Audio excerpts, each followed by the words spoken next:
What's good, YouTube? Nido17 here. I just had a brain fart.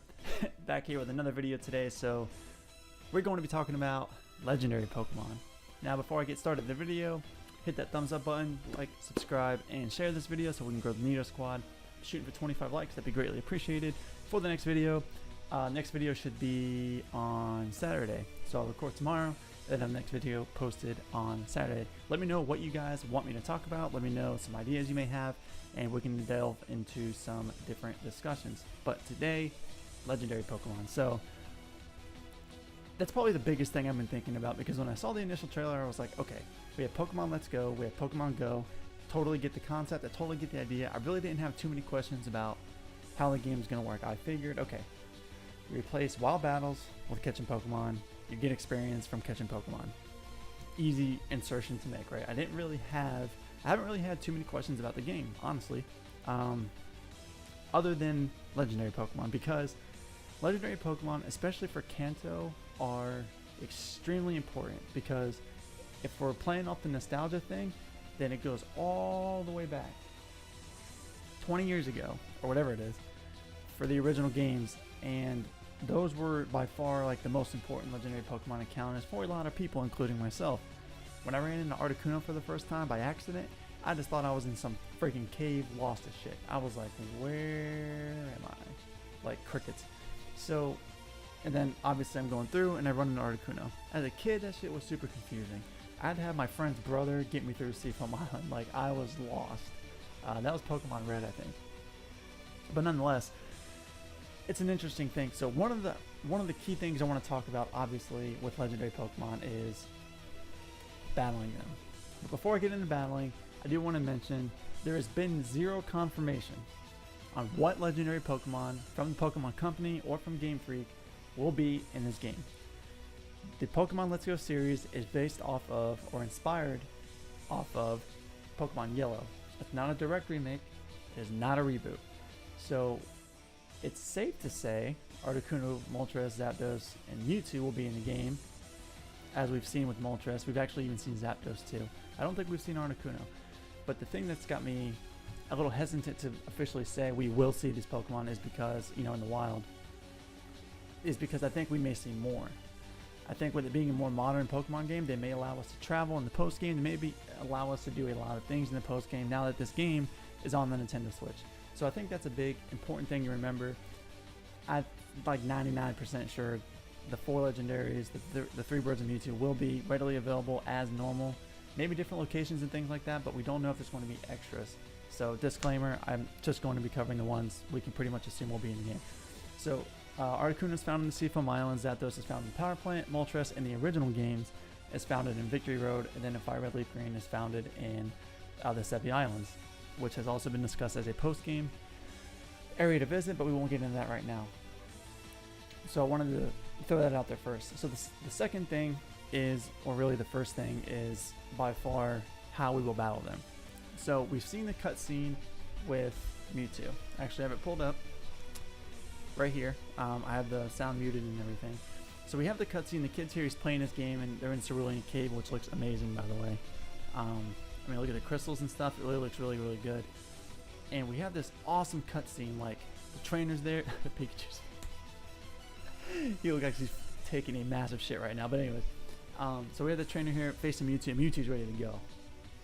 And is he standing on water? Getting sidetracked. So this is such a cool cutscene. Like, we're watching it and we're like, yeah, fucking right, Mewtwo, right? It's so cool. And I find it hard to believe they won't take full advantage, that they'll take full advantage of the CGI and all these cool cutscenes and then just go to a go screen. Now, you can look at the cutscene here. There is no other trainer, so they're not displaying co-op in any way, shape, or form. There's no other players. It's just the trainer. So what will we do? Will we battle them? Will we have some type of community event? Is this Mewtwo event even one that takes place in the original game? You can obviously assume so because of the cutscene. But I also wouldn't put it past Pokemon Company to do something like Go, where they have raid battles, or in this case, since it's a console, they do something like an online event like they've been doing with Ultra Sun and Ultra Moon. Again, just throwing possibilities out there. My opinion is Mewtwo will just be in the game and this is a cutscene. as you can tell by the screenshot here, or the video. But I'm just trying to throw all possibilities because we don't really know 100% yet. I think, personally, you'll battle them. You have to. Like, look at this. And then anticlimactic as hell to just go to a ghost screen and Mewtwo's just like... I mean, it makes no sense. So, we'll see. I mean, it goes the thing with Zapdos and Moltres too. I have some pretty cool art up here. So we have Moltres, Zapdos, and Articuno. If you've been living under a rock, they're the legendary birds. And then this is Mewtwo, the 4th legendary. So if you haven't looked up Mewtwo fan art, by the way, you really need to. There are some badass pictures of Mewtwo out there. The next thing I wanted to talk about, well, really the differences in battling. So if say you do battle Mewtwo, so I just explained the Go one. So say you actually go and you battle Mewtwo. It's probably going to be extremely similar to the original core games where you battle, you weaken it, you Thunder Wave, and you do all these things to try and catch it. The thing is, though, with all of the Pokemon being like Pokemon Go captures and not wild battles, your movesets are going to be very, very different. You're not going to go into Cerulean Cave with a status move, more than likely, because you don't need them to catch wild Pokemon. To our knowledge, right? Like, you don't need status moves really in this game, which is interesting.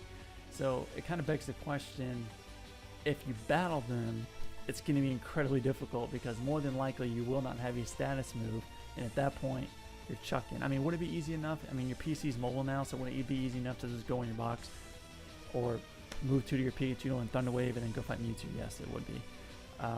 But it would be a hella inconvenient in a way to me and a little confusing. So that's the other side. So those are the two ways that you may be able to battle the legendaries in the game. You have the Go feature, like normal, where you just catch them, or you actually battle them. I don't see there being an alternative. I don't see there being any type of raid battle or anything. I'm just saying that that's a possibility based on the fact that Go is so heavily incorporated in this game and is the core mechanic to catch a Pokemon. Next thing I want to talk about actually is the cost of Pokeballs. Now, obviously, why does this matter? Well, the cost of Pokeballs matter because you're going to need about 300 of them probably to catch Mewtwo. Now, one of the complaints with this game has been not battling wild Pokemon. So when you battle wild Pokemon, typically what happens, you weaken them, you throw a status move on them, it makes them easier to catch. That's the key point here. Because what happens is, now, with the Go feature, you use berries. And people are like, well, that's gay, you're using berries. It's like, well, it's the same concept. It's not any easier to catch Pokemon. You're still using an item, you're using something to make the catching of Pokemon easier. So whether that's a status move and weakening them in a battle or throwing berries at them, is throwing berries at them like not as fun? Yeah, of course. It's way more fun to battle wild Pokemon. But at the end of the day, both mechanics and both mechanisms are essentially the same. You're using an item or you're using a method to make catching Pokemon easier. So Mewtwo is going to be extremely hard to catch in this game. Junichi Mishida has said, hey, this is going to be a difficult game the more you go into it because I guess the more powerful the Pokemon, the more they'll move, the more they'll do all these things. And I haven't done a raid battle in Go. I don't even know what a raid battle looks like in Go. I don't play it to that extent, but a lot of people do, and I've caught Mewtwo. So for those of you that have, let me know in the comment section how that shit goes because I have no clue. But the cost of Pokeballs is important because the Burst Seeker may return and we can get more money from trainers, but I have a feeling we're going to need a shit ton of Pokeballs. And the reason why I bring that up is because I'm trying to factor in everything that can include the experience of legendaries, which could include possibly not having as many Pokeballs to throw, especially if you're having to do spin throws. And if you have your Master Ball and you miss that shit, I'm sorry. Do not miss your Master Ball. Wait till he's still and throw that bitch. If we even get one. We don't know. There are no Master Balls in Pokemon Go, so we don't know. Maybe we don't get a Master Ball in this game. There's not really a whole lot else that's really big to touch on. I think one of the other things would probably be, would it be different in catching them? Will their location be different?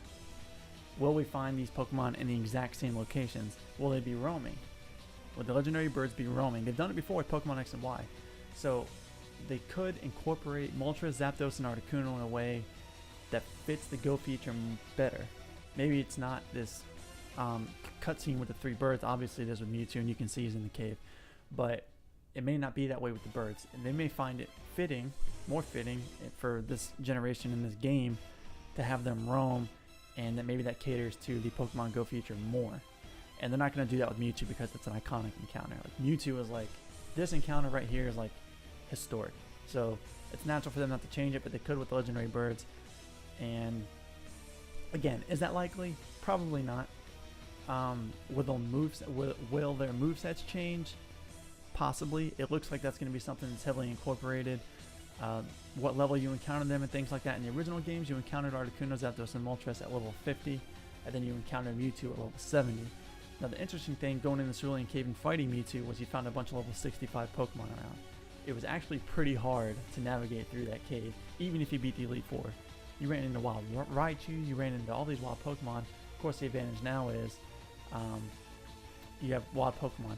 Now expect Cerulean Cave to be a lot different because of the wild Pokemon in the overworld now. Cerulean Cave was very mazy. It was narrow, and you simply, like, it was grid based obviously. This game, they're going to completely remodel it to fit the Pokemon in the overworld. Like, Cerulean Cave will not be the same as it was in the original games because of that.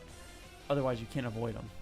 Like, you would constantly be running into it. It would be more annoying than wild counters at that point. If it's in that maze type map, and you had Pokemon in the overworld, you run into Raichu here, and you would never get to Mewtwo. So expect that to be modeled. They could just keep Zapdos in the power plant, Articuno and Seafoam Islands, and then Moltres wherever the hell they want to put them.